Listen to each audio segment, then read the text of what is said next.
7 of this ball game. Bone Breakers in the lead.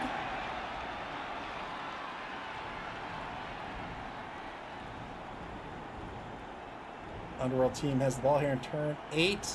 Doesn't look like they have anybody in scoring position except they do have the troll here. So this troll can throw anyone with the right stuff. This Snotling has the right stuff. He is in position right here to score. He'll want to get this. He'll want to get this goblin out of the way, and then he can try to chuck a Snotling to get on the board here. Yep, there's the handoff. The handoff needs to block down sticks. Doesn't have any rerolls left though. Oh, they did. They did, that poor Gobbo. It's just Death Thursday.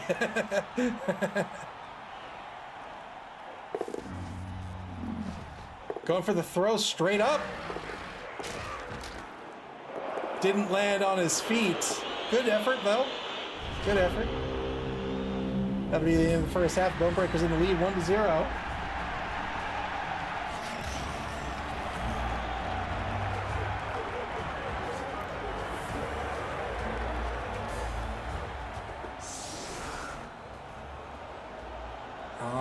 Subductus is going to be on defense here to start the second half. So it looks like it was a defensive touchdown for the Bone Breakers. Bone Breakers with 2 KOs that did not return. Oh, I'm sorry. This isn't the Bone Breaker. This is the Bone Breakers.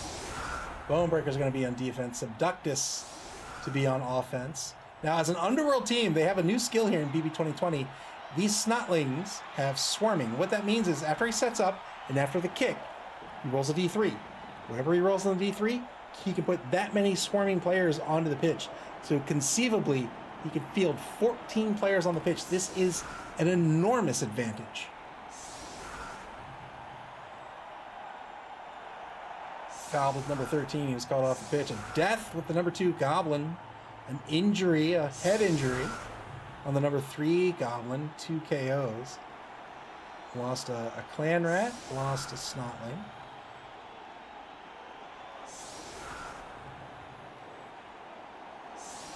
Coming up in an hour and a half, we will have full coverage of the Stairway to Nothing versus Street Fighters Turbo Max game. That's El Negrino versus Ian. That is also an Underworld matchup versus Chaos Renegades. B.1234, welcome to the stream.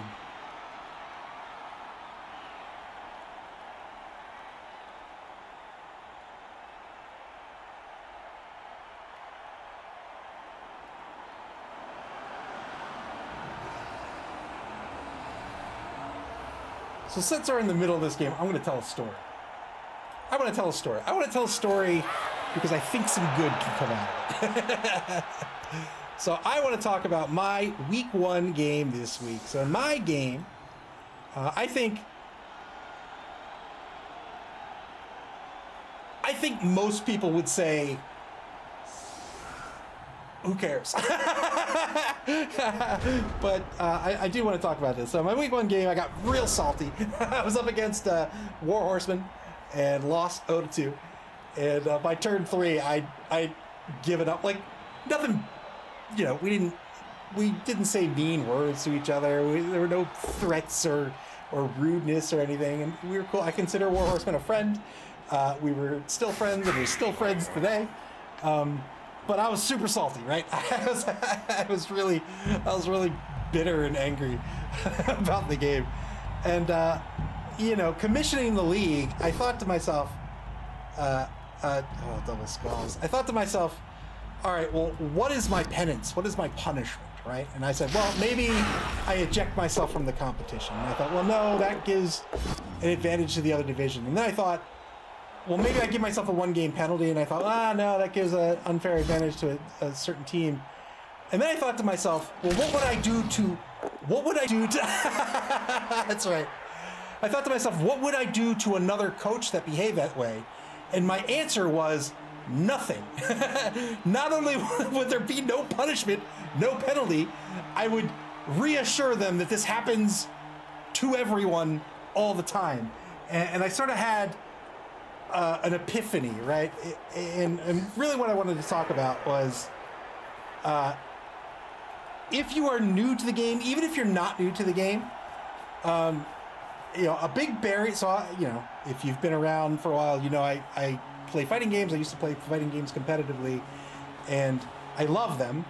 And I've been in a competitive environment a lot, and I know for a fact that people get salty all the time. No matter how good you are, no matter how bad you are, losing doesn't feel good. But an impediment to new players is often a fear of seeming inadequate, or a fear of being ashamed. And it's not just their performance, but it's also their behavior, right? People can often feel like, oh, I don't want to put myself in a position where I'm embarrassed. And I'm here to tell you that, oh, Bitwise Bard, thank you for the follow, I appreciate it. It happens to all of us, and it is okay. It is completely okay. And when you're here in this league, if you're having a bad game, if you're having a bad day, I will always present you in your best light, because you will get, right? Like, this is a game that has so much agency. Yeah, Segner's Loop, thank you. Yeah, exactly right. Like, you know, you get into a complicated game like this, and it can be really difficult. You're like, you know, when you first get started, you're like, I have no idea what I'm doing, and I just feel like a loser, and I hate this. But stick with it, and especially, you know, the Blood Bowl community at large is so, I don't want to say so small. I mean, there's lots of people in the Blood Bowl community, but it's not like this super huge thing where you're guaranteed to have jerks. Like, everyone is, at least in my experience, everyone in the Blood Bowl community is really cool. And this is a great place to sit down and play this game and understand that certainly not just this league, but definitely in this league, you will always be presented in your best light, because the mistake you make today is a mistake, and we will watch you get better and improve and perform and learn. And not just that, but your value is not just in whether you win or lose, right? I know people say that and it sounds like hokey, but everybody who participates, everybody who plays, everybody who watches, everybody who moderates has very real value that you often don't see, right?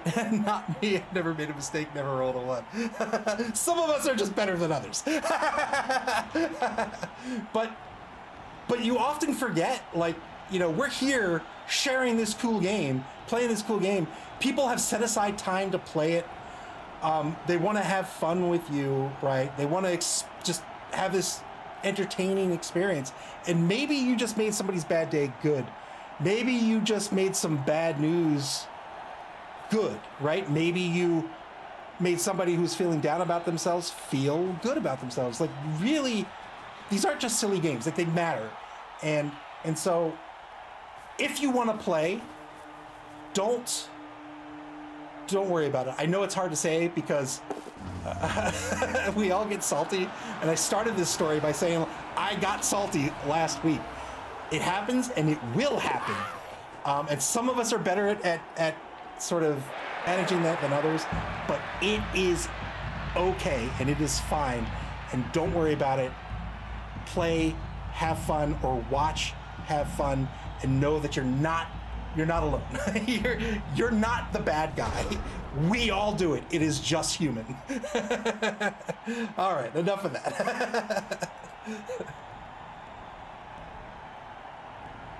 I just wanted to make sure people knew that, like, because it's very easy. Like, a lot of people. I hope so too, Boot Polish. A lot of people can get in their heads about it. Like, I get in my head about it too. Like, when you perform badly or behave poorly, or you do something wrong, get quote unquote wrong, I'll start to like just like beat myself up. and that's not to say that being a poor sport is good. It's not. but it's not, you're not an outlier when it happens. It happens to everyone. And I think it's important that you know, we often recognize our accomplishments, but we don't recognize our failures as well. And failure is part and parcel to success.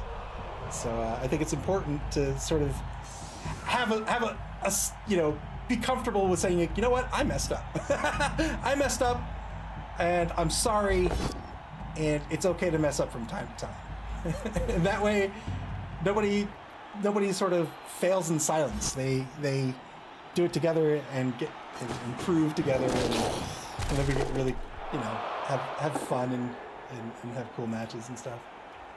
Psychnosloop says, I spend 90% of my time in my own head and 10% in the ethereal plane.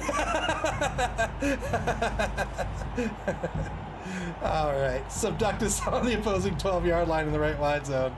Turn 10.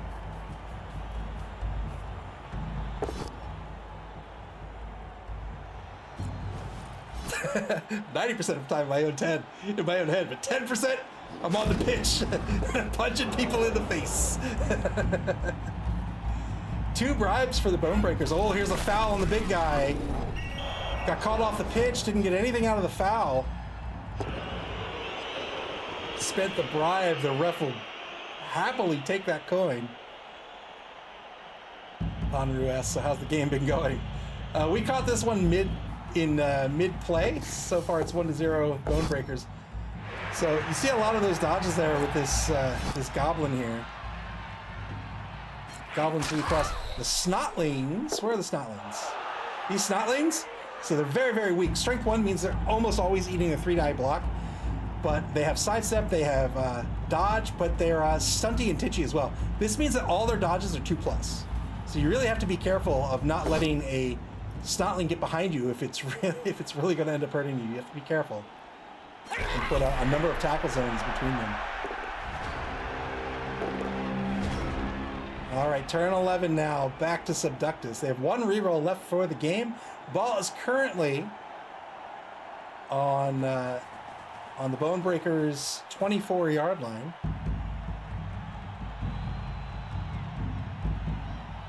Where'd the ball go? The ball disappeared. Oh, I'm sorry. The ball's over here. The ball's on the 24. 2-die blitz. Gets a push here. Trying to take out Jerusalem Rangy. Not so trusty Patches. Welcome to the stream. I try to do a better. I'll try to do a better job of keeping it in frame.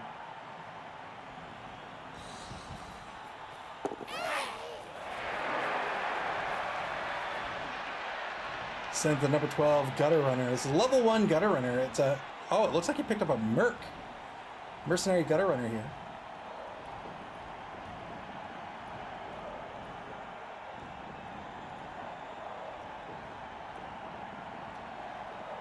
An old school Nintendo game. Fun fact, there was a Nintendo Blood Bowl game. There was Blood Bowl for the Nintendo DS. And it was an isometric game. And it was fine for what it was. It was a good little game.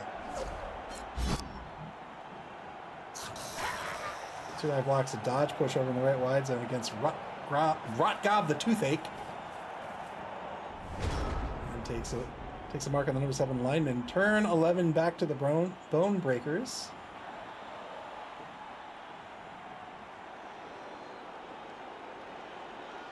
Big scrum at mid-pitch here.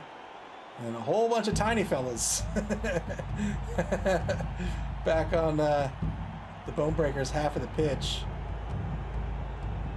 Remember, this gutter runner has an MA of 9. You can bet that Tempest going to try to pick up this ball and then just dart out this way. Pick up the ball and dart out this way, which means that the defense needs to start coming probably this way.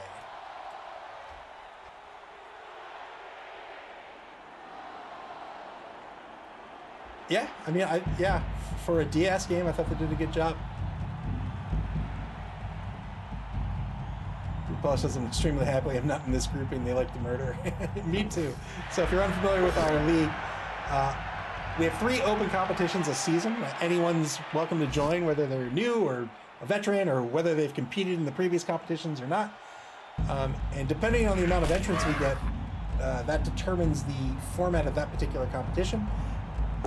This competition ends up as a divisional competition, and in divisional competitions, jeez Louise. Wow, went in hard there. But failed to grab the ball. Went in hard with the goblin. Didn't work out. Yeah, in a divisional competition, we have a computer, a server, generate 3 different sets of pairings, and then all of the coaches secretly cast votes on which pairing they prefer, and then the winning vote ends up being the division. The divisions are randomly generated, and oh wow, well done by Berserker Tempest. Gets the ball with the gutter runner there. 2+ dodge to score. 1-1 the score here. Gutter runner, some of the best pieces in the game of Blood Bowl. But yeah, so the pairings for this competition, it was a tie between 2 divisions, and in the case of a tie, the system casts the winning vote, and it cast it for I understand I wrote the code, but it cast the vote for the winning vote was for the division I wanted.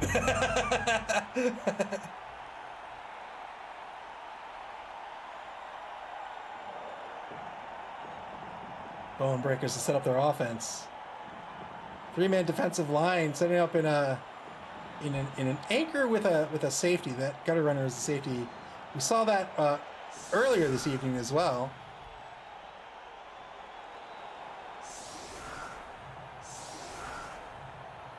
Bonru asks, are all the teams fresh? No. So they're fresh at the beginning of the season. We have the Chaos Cup, the Spike Magazine Trophy, the Dungeon Bowl. You are allowed to carry a team from competition to competition. You're also allowed to, say, play a team in the Chaos Cup, play a different team in the Spike Magazine Trophy if you wish, and then pick up your original team in the Dungeon Bowl, or play the team that you played in the Spike Magazine Trophy, or play a third team. You can do whatever you want, but at the beginning of every season, at the beginning of each Chaos Cup, all the teams are fresh. All the teams are inexperienced. Roll just a 1 on the swimming roll, but I don't think he has anybody else, so that's fine. It's a pitch invasion. Oh, 2 pitch. Oh, boy. Nuffle does not. Why is the troll clapping? 3 of your guys have been stunned, dog. What are you doing? Nuffle does not like Subductus. The Bone Breakers. Plenty of time to get on the board and win this game. Final turn of the 3rd quarter.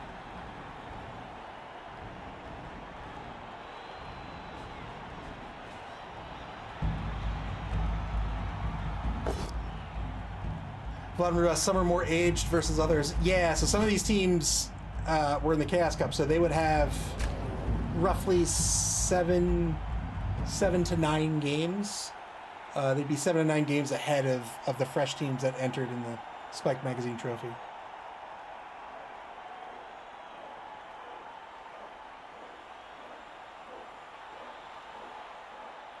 Boot Polish says, I've noticed the transparency of this league is not to societal norms.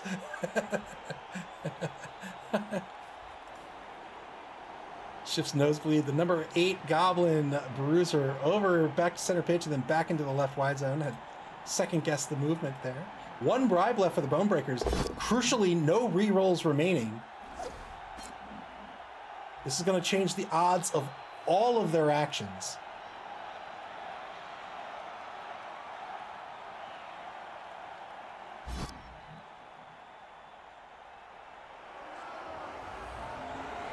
Gets a dodge push out of this. Follows up and marks the thrower, the number 10 Skaven thrower. Being a thrower, he has the pass skill and sure hands. 3+ pickup. Failed the pickup. Oh, I thought he caught it with the other goblin. Failed the pickup. Ball's going to bounce to the 16, and that's the turnover. Fourth quarter begins. Tie ball game. 1 reroll left for Subductus. They have their Apothecary still. No rerolls for the Bone Breakers. They have no rerolls, but they do have a bribe. And now no rerolls left for Subductus. Look at the knockdown here on the number 3 Black Arc. Those Black Arcs with a strength of 4 can be a real nuisance.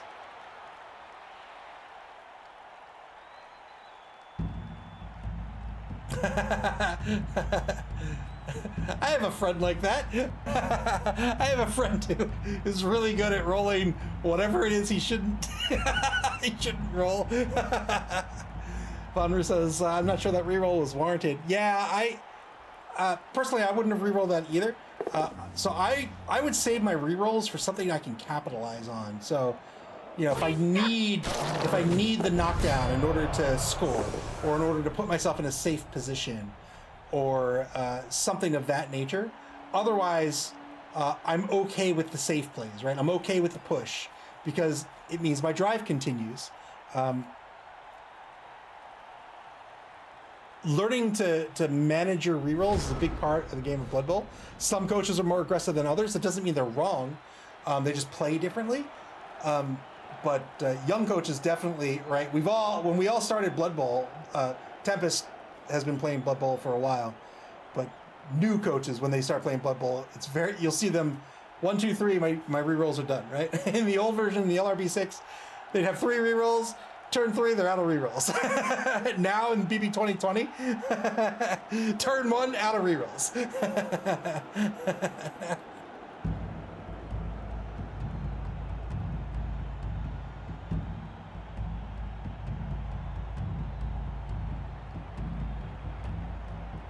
All right, turn 13. Here's the blitz. 2-die blitz on the number 6 Snotling. He's the left outer linebacker. It's going to be a dodge, or it's going to be a push, and he has sidestep. Sidestep means normally when you get blocked down, you get pushed to the 3 spaces behind you. Sidestep means not only do you not get pushed to the strictly to the 3 spaces behind you, you can be any adjacent space, and it's the blocked coach who chooses, not the blocking coach. Boot polish makes an excellent point. If you weren't supposed to use rerolls, why did they let you buy 8?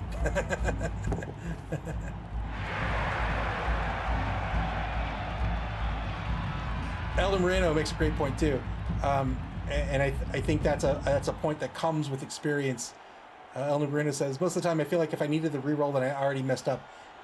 Yes, I wholeheartedly agree with that, and that's another thing that new coaches can find especially frustrating. Right, you have all these resources, and so all these options, and so your first few turns or whatever, maybe your first few actions, you have a lot of freedom.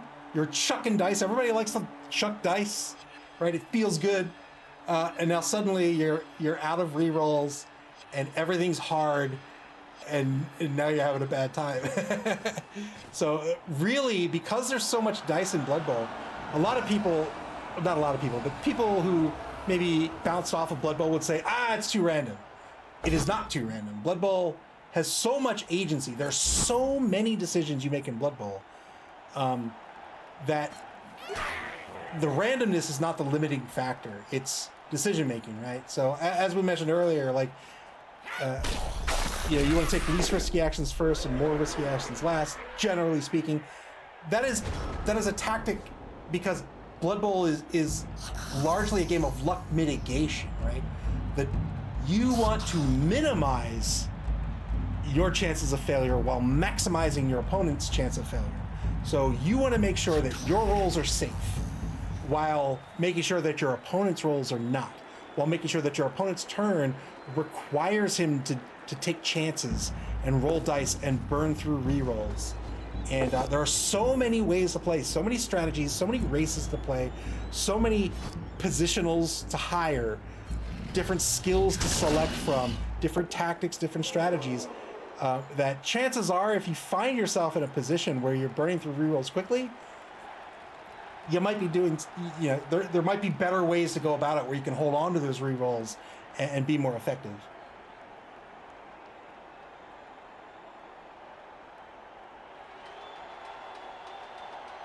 Yeah, block is a great skill, yeah. Yes, indeed.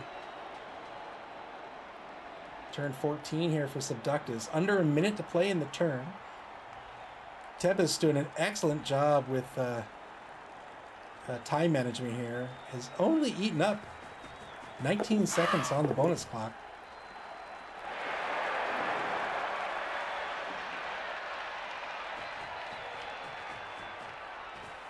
Moving Snotlings into position to take marks.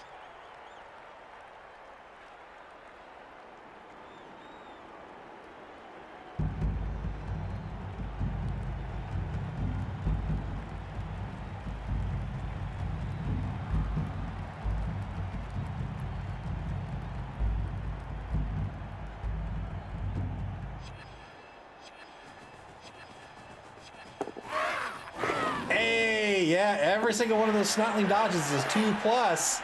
There it is. 3 marks on the ball carrier now.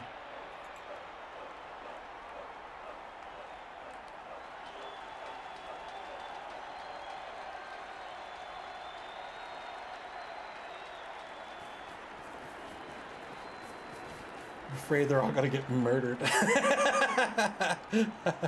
Number 11 Blitzer is going to move downfield.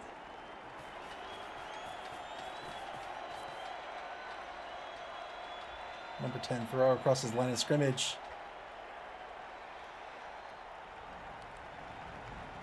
Von Roo cheering for the offense. Thank you for the bits. Boot Polish being a man of honor. I'd rather lose than get a tire. Go to kicks.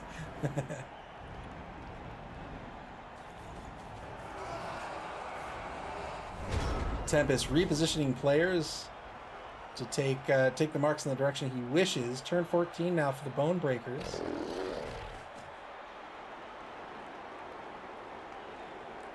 Old Gamer Mike says I don't get kicks. Here's the thing. It was like this in the old rulebook too. I think it's a literal translation of the rules. When I read the rules, and even the BB 2020 rules, I read that section of the rules as do whatever you want. But I think it's a literal translation of the rules where it says something to the effect of either off or it's like penalty kicks, whatever. But the way I read the rules is that you can handle it however you want, and therefore I'd like to see an implementation. I understand it's bottom on the list of priorities here for Blood Bowl 3 stuff to do, but I'd love to see an option in the league management tools maybe. Well, it's not just league management. You'd have to change the game, but how to handle overtime draws, like add another round of overtime, do something else. But kicks are just very anticlimactic, right? It's the same thing when I used to play X-Wing competitively as well, a tabletop miniatures game. And toward the end of my play of that, they had implemented a rule where those games could basically go to kicks. They're just a roll-off. And I'm like, come on, man. Nobody wants to win this way.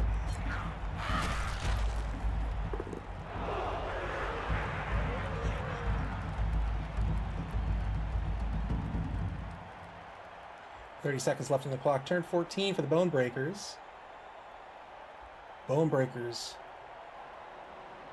currently in possession of the ball, trying to find a way to score to win. 3-die block on Cleopatra. All 3 of those marks here were just real difficult to keep in place.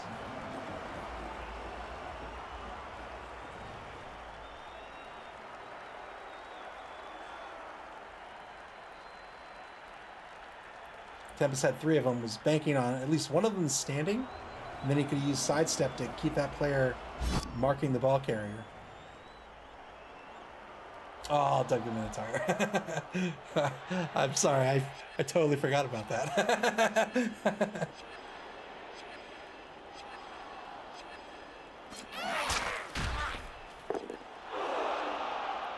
At least Blood Bowl 2 had the animation for kicks. Again, I know that's very low priority for Blood Bowl 3. I get it.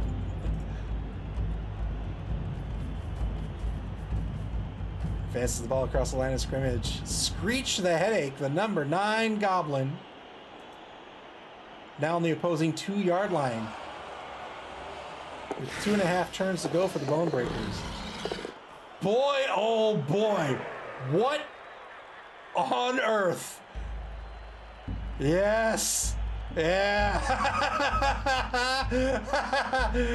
Gail, she's showing off there in the picture-in-picture. 3+, 3+, 3+, 3+, and then a rush to top it off. Wow. Man, oh man. One dive block on number 4 in the right wide zone will be a foul. Doesn't break armor. Bone Breakers down to 3 minutes, 36 seconds left on the bonus clock. Elni Marina says Stunty's underappreciated. Indeed. I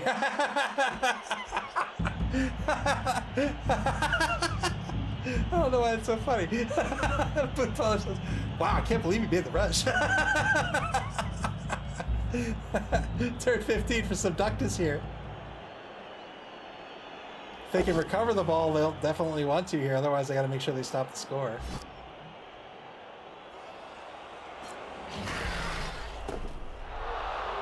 Good stun here. The stun effectively takes Nosebleed out of the game.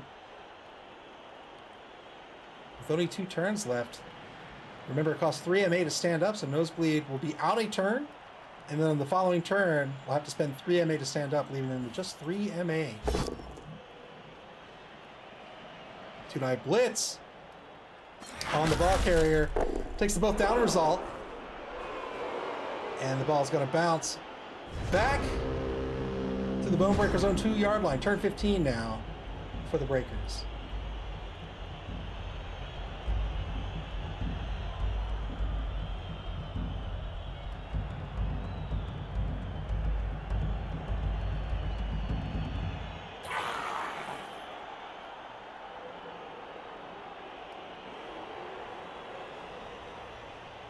Bone Breakers now, they have no rerolls left. I'm not... Yeah. Failed to pick up here, and now it's all button possible. Actually, I think it's impossible for the Bone Breakers to score. Subductus, they could try. We'll see what happens. They're gonna get a pal here on number 4.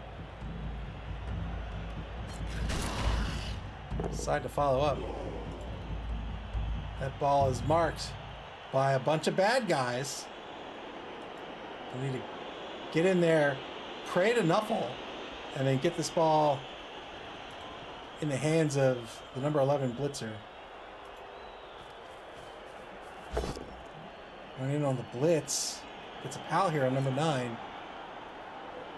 Elder Marina says escaping blitzer can score. Yep, one rush to score.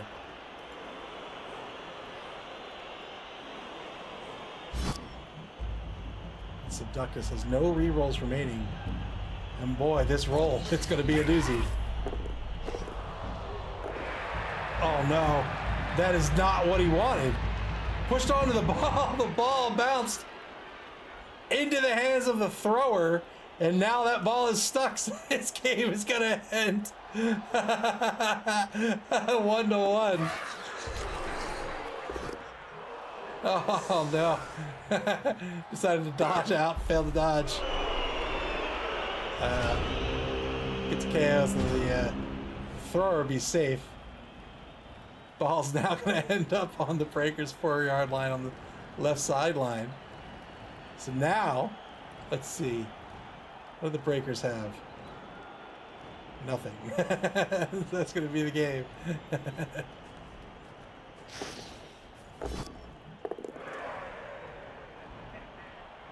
Two-die blitz here. This will have to be a push.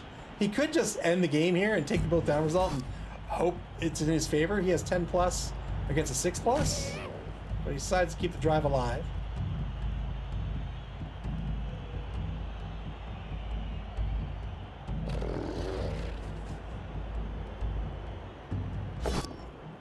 One die block on the troll. He's going to get the knockdown here. Can he get that massive 10 plus?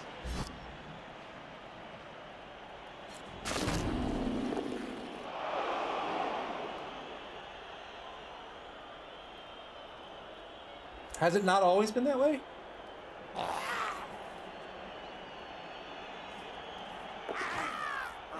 Plus pick up here. Trying to pass for some SPP, perhaps?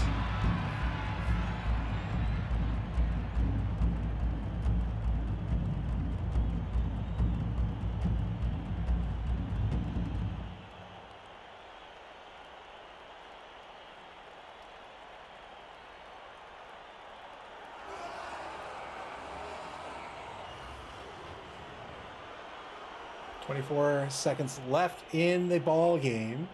Bonebreakers looking to see what options they have to pick up some SPP.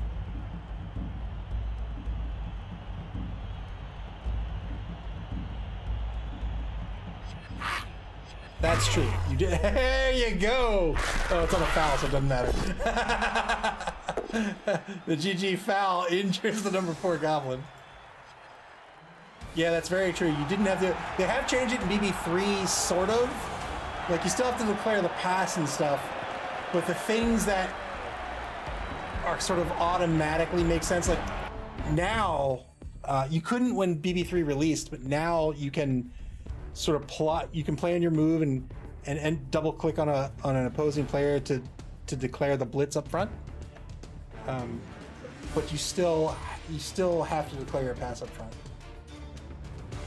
That'll be it. 1-1 the ball game. Boy. Oh man.